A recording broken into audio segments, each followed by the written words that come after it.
I think about my mother, right? Even though she wasn't Christian till later on and so on, is that she taught me about to understand women, right? I think that women can really help young black men to understand black women better and Right, that part. to be loving and compassionate and understanding and so on. I think they have that role to do that, but it's really going to take a black man to raise a black boy into a man, right? Right.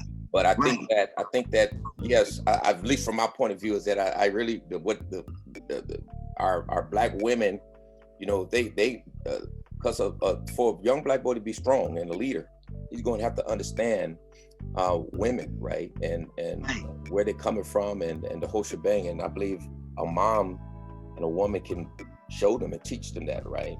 And they do have a responsibility to do that and so on. So yeah, so I agree. But what I was going to, when we talk about the mother's son, when you go back, you look at, like in Egypt, you had Isis, the mother, and Osiris, the son.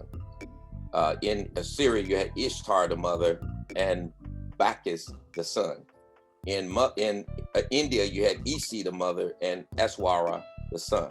In Asia, you had Cybele, the mother, and if I'm saying this right, Dios, as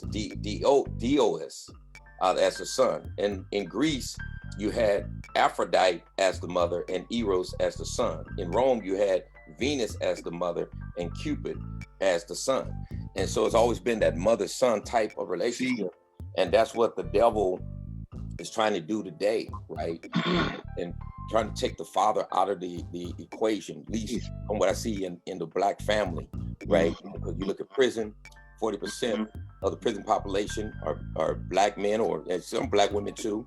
And there's more, but when you compare that, there's more black men in the prison in America than when you combine all the races of black women, in not just in America, but in the world. There's more black men in prison in America.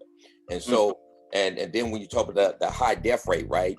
Black people only make up 13% of the population in America, but 50% of homicides in America are blacks, and most of them are young black men, right?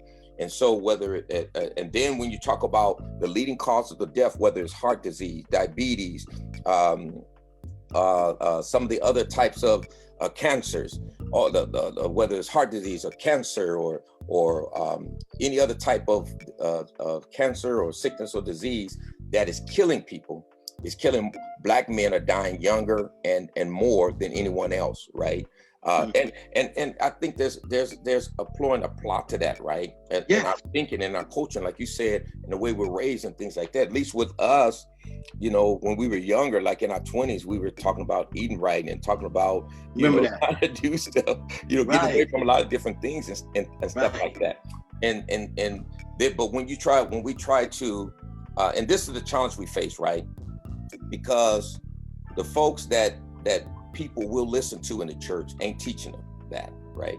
They teach them how to get a dance and shout and fall into traditions of the church so they can have members, have ties, have seats, have a bunch of seats filled and all those different things, but they're really not teaching. They're really not transforming lives and teaching these folks. They think because they can come in church in their robes and be organized and look like they're ministers and all that, like they're going somewhere, and I'm in ministry, but don't have the slightest idea what the devil is doing and how the devil is destroying the families, especially the black family, right?